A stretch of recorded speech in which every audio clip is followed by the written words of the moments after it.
दोस्तों, केन बेतवा लिंक परियोजना के खिलाफ लगातार 15 दिन से सत्याग्रह चल रहा था, आमरण अनशन चल रहा था।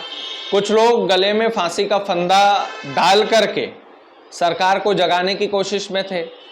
कुछ जिंदा लोग चिता पर लेटकर भूखे प्यासे अपने हक अधिकार की लड़ाई लड़ रहे थे। ये जो प्रदर्शन चल रहा था, ये पन्ना छतरपुर बॉर्डर पर बराना नदी में चल रहा था और ये प्रदर्शन लगातार 15 दिनों तक सकुशल चला। लेकिन ये प्रदर्शन जैसे ही 16वें दिन में गया, वैसे ही खाकी वर्दी वहां पर पहुंचती है और पुलिस ने उन प्रदर्शनकारियों को बकायदा वहां से उठा करके अस्पताल में शिफ्ट कर दिया।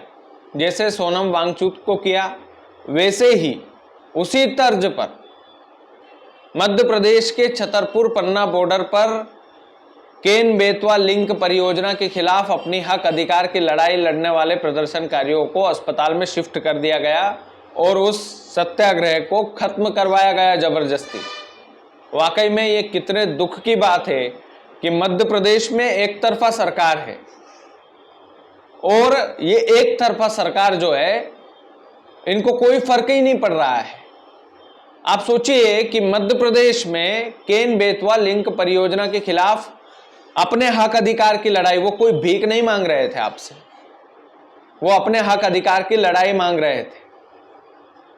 जो केन बेतवा लिंक परियोजना है, उसमें सरकार का यह दावा है कि कई गांव सिंचित हो गए। जो बुंदेलखंड में बरसों से सूखा पड़ा है, वो सूखा खत्म हो जाएगा, घर घर में पानी पहुंचेगा।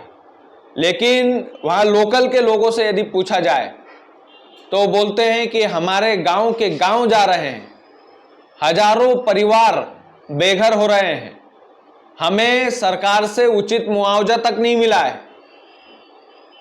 यदि हमें उचित मुआवजा ही नहीं मिला है, मुआवजा छोड़िए, हमें मुआवजा नहीं चाहिए, हमें जमीन के बदले जमीन चाहिए। हमारा मूल आधार ही जमीन है, हम मुआवजे का करेंगे क्या साहब, मूल आधार ही हमारा जमीन है। तो इस तरीके का ये जो केन बेतवा लिंक परियोजना का जो प्रोजेक्ट है, जो सरकार के द्वारा सैंक्शन किया गया है, इसमें कोई स्पष्टता नहीं है कि किसको कितना मुआवजा दिया जाएगा। मुआवजा मिलेगा तो क्या इतना पर्याप्त मुआवजा मिलेगा कि लोग गांव के गांव छोड़कर दूसरी जगह शिफ्ट हो जाएं और वहां पर अपना जीवन यापन अच्छे से वो बिता पाए, इस बात की क्या गारंटी है। इसी को लेकर कुछ आदिवासी लोग अपने हक अधिकार की लड़ाई के लिए सरकार से मांग करने लगे और अनोखे ढंग से प्रदर्शन करने लगे। कुछ ने जिंदा होते हुए गले में फांसी डाल ली, कुछ ने अपने दोनों हाथ बांध लिए, कुछ लोगों ने चिता पर लेटकर अनोखे अंदाज में प्रदर्शन किया और इसमें महिलाएं भी शामिल थे, इसमें पुरुष भी शामिल थे, इसमें कई सारे बच्चे भी शामिल थे इस प्रदर्शन में कि हमारा हक अधिकार हमको चाहिए। लेकिन सरकार ने एकदम तानाशाही ढंग से पुलिस भेज करके उस प्रदर्शन को खत्म करवा दिया, उस सत्याग्रह को खत्म करवा दिया। 16वें दिन में प्रदर्शन गया था। पुलिस से जब पूछा गया कि साहब ये क्यों किया, कि लगातार इन लोगों की तबीयत बिगड़ रही थी जिसके कारण हमें कदम उठाना पड़ा। लेकिन सरकार बातचीत भी कर सकती थी। यदि सरकार सही थी तो सरकार को बातचीत करना चाहिए था प्रदर्शनकारियों से। अब ये नया ढंग लेकर आए हैं कि भाई जो भी प्रदर्शनकारी इनके खिलाफ अच्छा तगड़ा प्रदर्शन करेगा, उसको ये लोग जबरदस्ती अस्पताल उठा करके उसका अनशन तोड़वा देंगे। आप सोचिए, सोनम वांगचुक के साथ भी ऐसा ही हुआ। दिल्ली में वो भूख हड़ताल पर बैठे थे, अचानक से पुलिस सफेद कपड़े लेकर पहुंच गई, उनको कवर करके सफदरगंज अस्पताल में भर्ती करवा दिया गया। तो ये कहां का लोकतंत्र है।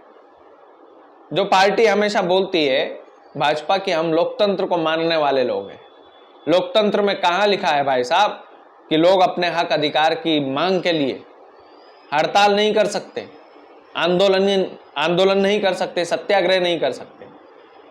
सत्याग्रह के बलबूते पर गांधी जी ने देश को आजाद कराया था। जिस गांधी जी की पूजा आप लोग करते हो, हम लोग करते हैं, सभी लोग। तो ये पन्ना छतरपुर बॉर्डर पर चल रहा प्रदर्शन ज़बरदस्ती समाप्त करवा दिया गया है। आपकी इस पूरे मुद्दे पर क्या राय है, प्लीज़ कमेंट में बताइएगा। वीडियो को ज़्यादा से ज़्यादा शेयर कीजिएगा। चैनल यदि आपने सब्सक्राइब नहीं किया है तो प्लीज़ कर लीजिएगा। बहुत बहुत धन्यवाद।